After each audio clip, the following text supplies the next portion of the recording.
Your child isn't giving you a hard time.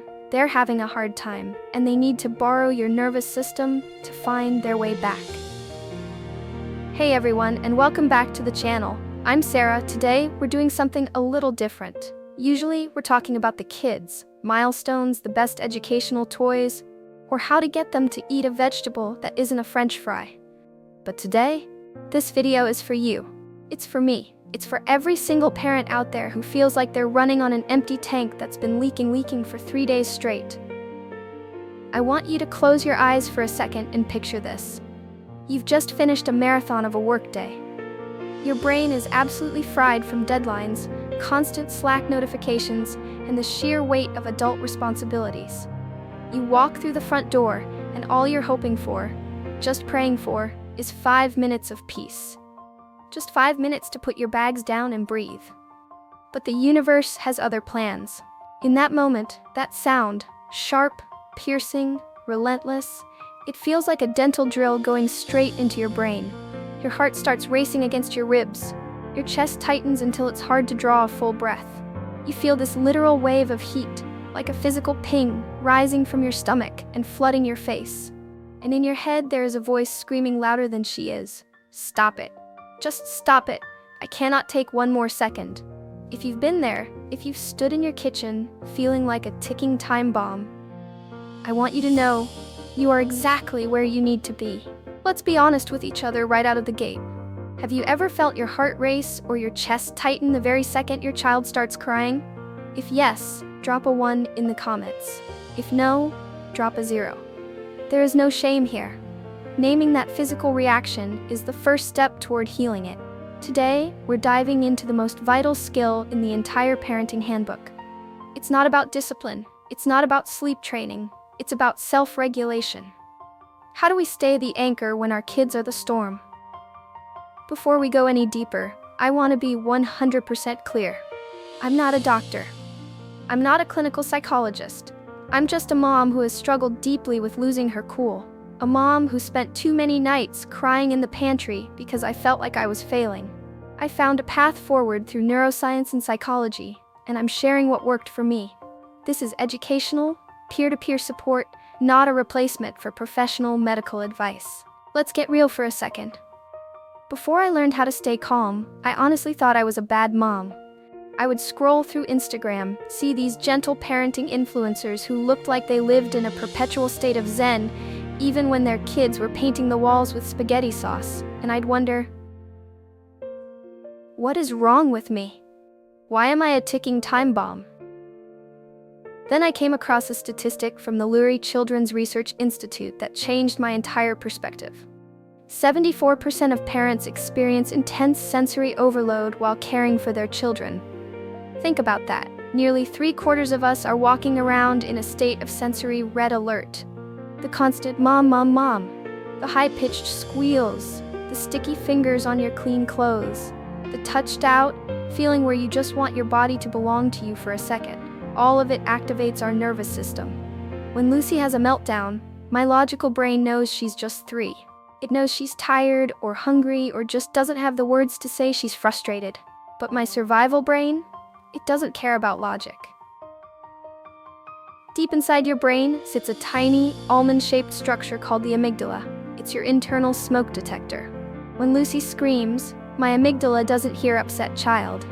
It hears predator in the bushes. It registers that sound as a legitimate threat to my safety. Instantly, the body flips the switch into fight or flight. Adrenaline floods your system, prepping your muscles to move.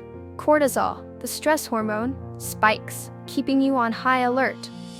And the prefrontal cortex, the part of your brain that handles logic, patience, empathy, and not yelling, literally goes offline. It shuts down to save energy for the fight. That is why you can't reason your way out of anger in the moment. Your brain has physically disconnected the reasoning wires. You're operating on pure instinct. You either want to yell back, fight, or run out the front door, flight. Understanding this biology is the first step towards self-forgiveness. You aren't mean. You are a human with a nervous system under extreme pressure. If learning about this brain science makes you feel a little less alone and a little less like a bad parent, please take a second to hit that subscribe button. I post new videos every week to walk this journey with you, moving away from shame and toward understanding. We've all heard it. You can't pour from an empty cup. In parenting, that translates to you cannot calm your child if you are in panic mode. Children have something called mirror neurons. They are biologically wired to catch our emotions. It's an evolutionary survival tool. If I approach Lucy's meltdown with my shoulders hiked up to my ears and my jaw clenched, her nervous system reads mine and says, "Oh, Mom is scared angry, so there really is a huge problem." And she screams louder. So how do we put on our oxygen mask in the middle of the storm? Here are the biological strategies I use to hack my own nervous system. Strategy 1. Activate the dive reflex. This is my absolute favorite because it works almost instantly. When I feel like I'm about to explode, I step into the bathroom and splash ice-cold water on my face, or I hold an ice cube in my hand until it slightly hurts. Why? Cold exposure to the face activates the vagus nerve, signaling the brain to slow the heart rate immediately. It's like hitting a physical reset button for your nervous system. It pulls you out of your head and back into your body. Strategy 2. Control sensory input. One of my biggest triggers is noise. A child's scream is evolutionarily designed to be distressing, so adults will respond. But prolonged exposure causes real physical pain. I invested in a pair of noise-reducing earplugs. Not total silence, just lower intensity. When Lucy starts screaming, I put them in. I can still hear her, she's still safe, but the reduced volume keeps my brain out of red alert mode. Strategy 3. Breath as an anchor. When we're stressed, we breathe shallowly or stop breathing altogether. That tells the brain we're in danger. I practice the 4-7-8 technique. Inhale for 4. Hold for 7. Exhale slowly for 8. Longer exhales activate the parasympathetic nervous system, the body's calm mode. Which of these sounds most helpful to you right now? Comment 1 if you think reducing the noise would be your game changer. Comment 0 if you're more of a deep breather or cold water kind of person. I'd love to know which trigger we should talk about more in the next video. Once the body starts to calm, the next step is calming the mind. The thoughts we have during a meltdown often pour gasoline on the fire. I used to have these autopilot thoughts. She's doing this on purpose. She's so difficult compared to other kids. If I don't stop this now, she'll never learn. Those thoughts turn your child into the enemy. I had to learn to flip the script with simple mantras. Now, when the screaming starts, I repeat these to myself. She isn't giving me a hard time. She's having a hard time. This is not an emergency. It's just a broken cookie. I am the adult. I am the safe harbor. A meltdown is like a wave. It rises, it peaks, and eventually it must fall. My job isn't to stop the wave. I'll drown if I try. My job is to ride it. This shift turns me from a punishment enforcer into an emotional coach. It allows me to look at Lucy not as a problem to be solved, but as a person to be understood. Let's get vulnerable for a second. Do you feel the weight of strangers' stares when your child melts down in public, like at the grocery store or park? Does that pressure make you more likely to snap? Comment 1 for yes, comment 0 for no. Believe me, if you're a 1, you are in very good company here. The public shame factor is real, but remembering this is not an emergency can save your sanity. Now, for the magic. Co-regulation. Here is a mind-blowing fact. Young children cannot self-regulate yet. The part of the brain responsible for that, the prefrontal cortex, won't fully develop until their mid-20s. They literally do not have the biological hardware to calm down their own when they are overwhelmed. They need to borrow your nervous system. This is not the time for teaching, lecturing, or explaining why granola bars break. They can't hear you when they're in their downstairs brain. Co-regulation looks like this. Get low. I sit on the floor at Lucy's eye level. Standing over a child can feel threatening to their survival brain. Lower my voice. I speak in a slow, steady radio DJ voice. Sometimes I don't say anything at all. I just stay present. Offer touch, if welcomed. A firm hug releases oxytocin, which is the biological antidote to cortisol. It tells the body it is safe. Last week, Lucy was screaming because she didn't want to take a bath. Instead of dragging her, I sat down on the bath mat. I see how angry you are. You are having so much fun playing. I'll sit with you until you feel better. It took about 3 minutes. 3 minutes of sitting in the fire with her. Eventually, the crying softened. She crawled into my lap. No battle, no yelling, just connection. That's the power of acceptance.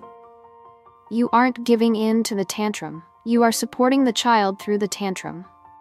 I eventually realized that my ability to self-regulate depends on my window of tolerance.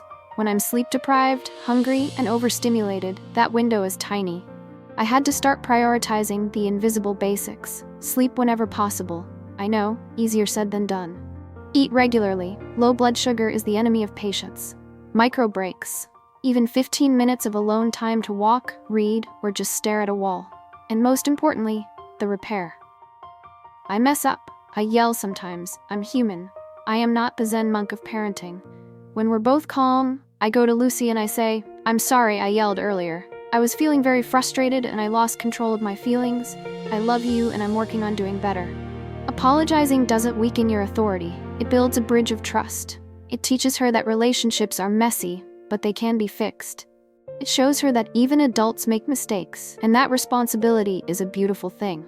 Is apologizing to your child hard for you? Maybe because of how you were raised? Comment 1 for yes, comment 0 for no. I'd love to hear your thoughts on why this step feels so monumental. Parenting is the ultimate journey of self-growth.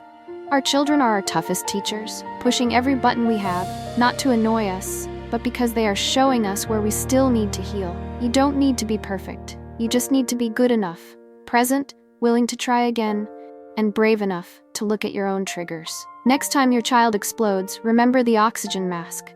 Check your pulse, splash the water, take the breath, and tell yourself, this is not an emergency. My calm is what my child needs. Your peace is the greatest gift you can offer in the middle of the storm. If this journey of intentional parenting resonates with you, please like this video and subscribe.